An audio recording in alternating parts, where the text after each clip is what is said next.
PDI Perjuangan memang belum mengumumkan nama calon presiden yang akan mereka usung pada pemilu 2024. Namun, dinamika politik yang bekerja belakangan seolah mengisyaratkan bahwa partai berlambang banteng itu mendukung pencalonan Puan Maharani. Sebaliknya, nama kader PDI Perjuangan lainnya yang juga digadang-gadang sebagai capres, Ganjar Pranowo, semakin tersisihkan. Dugaan ini pun memunculkan beragam spekulasi. Misalnya, seberapa besar peluang kemenangan Puan jika maju sebagai capres hingga potensi Ganjar Pranowo bermanuver ke partai lain. Berat sebelah. Sinyal keberpihakan PDI Perjuangan ke Puan bukan tanpa alasan. Sejak beberapa bulan lalu, Ketua DPP PDI Perjuangan itu telah diberi tugas khusus oleh Ketua Umum PDI Perjuangan Megawati Soekarnoputri untuk safari politik ke partai-partai lain. Oleh sang ibu, Puan juga diberi mandat untuk berkeliling Indonesia, menemui kader-kader PDI Perjuangan di daerah.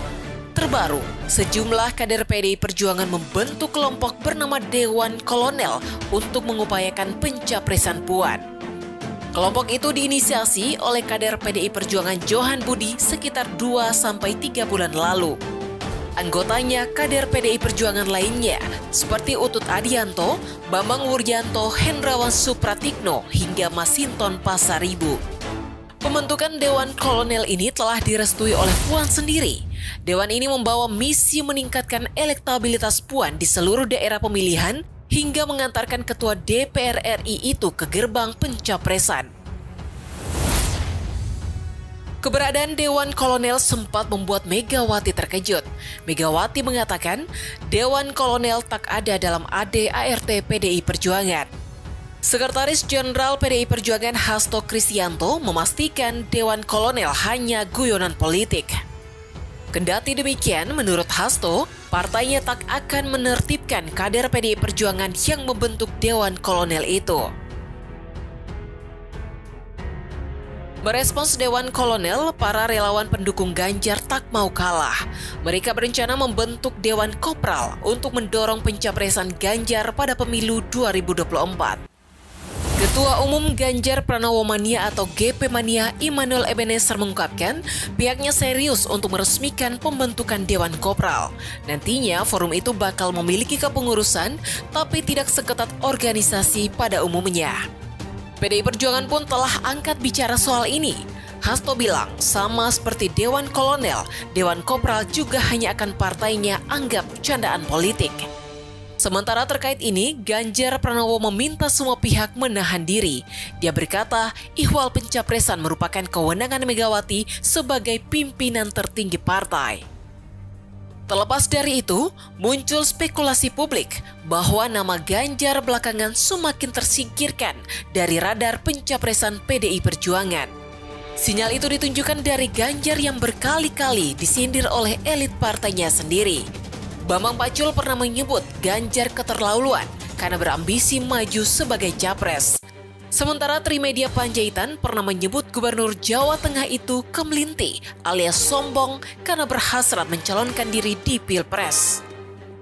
Ganjar juga beberapa kali tak diundang di acara PDI Perjuangan yang digelar di Semarang, Jawa Tengah yang tak lain merupakan markasnya sendiri. Dalam rangkaian acara ulang tahun PDI Perjuangan yang digelar pada Mei 2021 lalu misalnya, Ganjar tak diundang. Padahal kegiatan itu dihadiri Kepala Daerah PDI Perjuangan se-Jawa Tengah. Ganjar juga tak mendapat undangan dalam acara Halal Bihalal PDI Perjuangan Jawa Tengah pada Lebaran 2022. Dan terbaru, dia tak diundang dalam acara konsolidasi untuk pemenangan pemilu 2024 Provinsi Jawa Tengah yang digelar di Semarang pada Minggu 18 September 2022. Padahal kegiatan itu dihadiri oleh Bupati dan Wali Kota di Jawa Tengah dari PDI Perjuangan. Hadir pula Puan Maharani. Peluang manuver. Melihat dinamika ini, pengamat politik dari Universitas Al-Azhar Indonesia, Ujang Komarudin berpandangan tak menutup kemungkinan Ganjar bermanuver ke partai lain untuk pencapresan 2024. Ujang menilai PDI Perjuangan semakin terlihat condong ke Puan. Sebaliknya, Ganjar kian terpinggirkan dari radar pencapresan partainya sendiri. Menurut Ujang, wajar jika PDI Perjuangan berat sebelah kebuan, sebab Ketua DPR RI itu punya privilege sebagai Putri Megawati, pimpinan tertinggi partai. Seandainya Puan maju sebagai capres, maka estafet kepemimpinan PDI Perjuangan juga akan tetap terjaga di lingkaran Trah Soekarno. Hal ini tak dijumpai di diri Ganjar. Jika ke depan dukungan PDI Perjuangan semakin terlihat berat ke Puan, Ujang menilai Ganjar sangat mungkin melirik partai lain. Apalagi beberapa parpol terang-terangan memasukkan nama Ganjar dalam radar capres mereka, seperti Nasdem dan Partai Amanat Nasional. Ujang yakin dengan elektabilitas yang besar, Ganjar dapat leluasa menggalang dukungan pencapresan dari partai lain.